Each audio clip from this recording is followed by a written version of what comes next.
In spite of the fact that they are 10 times better, Warren Buffett never put money into Microsoft or Amazon. What if I could find a digital gold that was better than gold? What if I could find something that was better than gold and also a big tech monopoly? Take a look at these three factors. It needs to be better than gold. It should be a big tech monopoly, and I don't want anyone else to like it. I want it to be taken for granted. Bitcoin changes the way things are done. It's how money is changing into digital form. Land and power.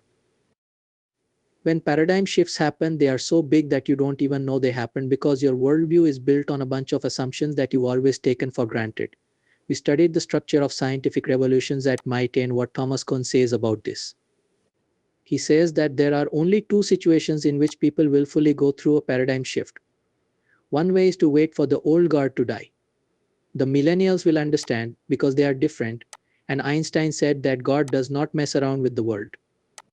Einstein did not like quantum theory at all. You may be a very smart person, but you will not accept the paradigm shift while you are still living and there is no crisis. The second way to get paradigm shift is to start a war. When there's a war and bombs are falling from the sky, you don't believe in atomic power. But then someone drops a nuclear weapon and the city disappears, and you start to believe and change your values. Even with 10 times better, what you have is a business that is doing well. But for instance, Warren Buffett didn't put money into Microsoft or Amazon, right? You do know it's 10 times better, right? You can forget about things if you have enough money and power.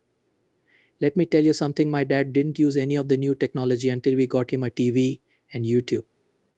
And YouTube did it. He didn't care about anything else. When an 80-year-old man finds out that he can sit, talk to the remote, and watch anything on YouTube, all of a sudden he loves it. So it just needs to click. It's the second quarter of 2020, you know. We had a K-shaped turnaround in the second quarter of 2020. Main Street wasn't open. A lot of people have lost their jobs, which is pretty sad. The economy is getting worse. Then Wall Street went crazy, came back and hit all-time highs.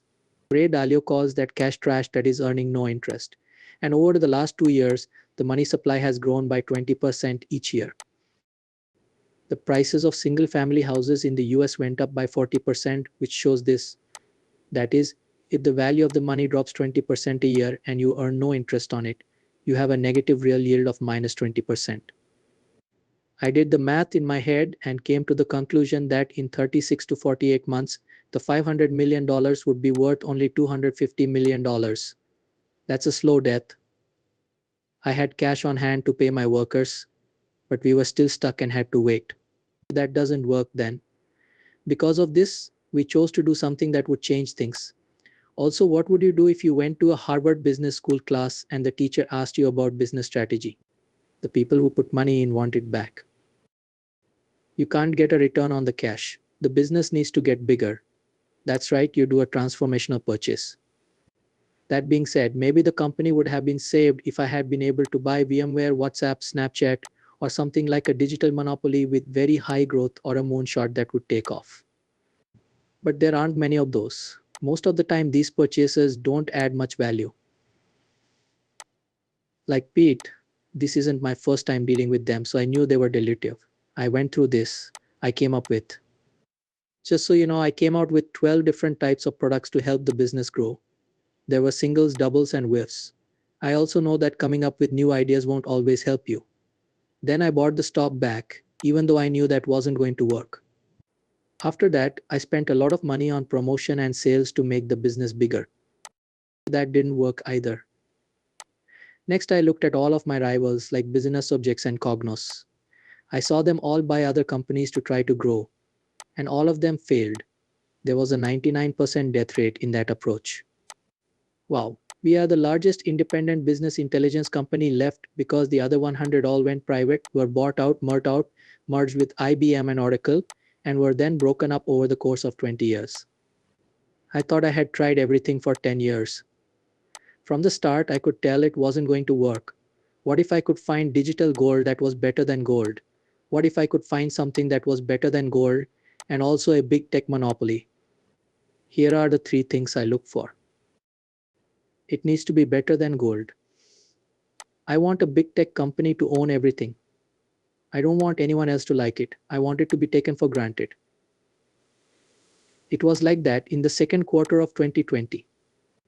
No one thought Bitcoin was an investment right away, even though Amazon stock had doubled in the second quarter. It was selling about the same as it had been in 2018 or 2019. It had been up to 10,000. It had broken to 4,000. It went back to 10,000. I thought about it and said, well, you would think that a digital property network or a global digital money network would be more valuable given that people are losing faith in currencies, central banks, and governments. This is an open, independent system that is not sovereign. We have to take a chance now that we are there. Without a doubt, we need to sell the business, right? Either way, we're done. I replied, well, this is a fair risk because it looks like the Facebook or Google of money in 2010 or 2011. Even though 98% of people don't get it because it's too hard to understand, they're scared of it, it's still true even if you don't understand it. It only means, and I had the chance to ride the mobile wave. I bought stock in Amazon, Apple, Facebook, and Google in 2011, and they all did well. I also thought that the mobile wave would end in 2020. When I talk on the cell phone, I tell a funny story about my cousin who is on the beach and is about 8 years old and wants to go to New York City. I ask, do you want to go to New York City? She says, give me the big apple for my birthday. I asked her, do you want to go to New York City? She says, no, I want the iPad. I thought, okay, the girl wants an iPad, which means everyone wants this. And it's going to be a big deal. Buy Apple stock.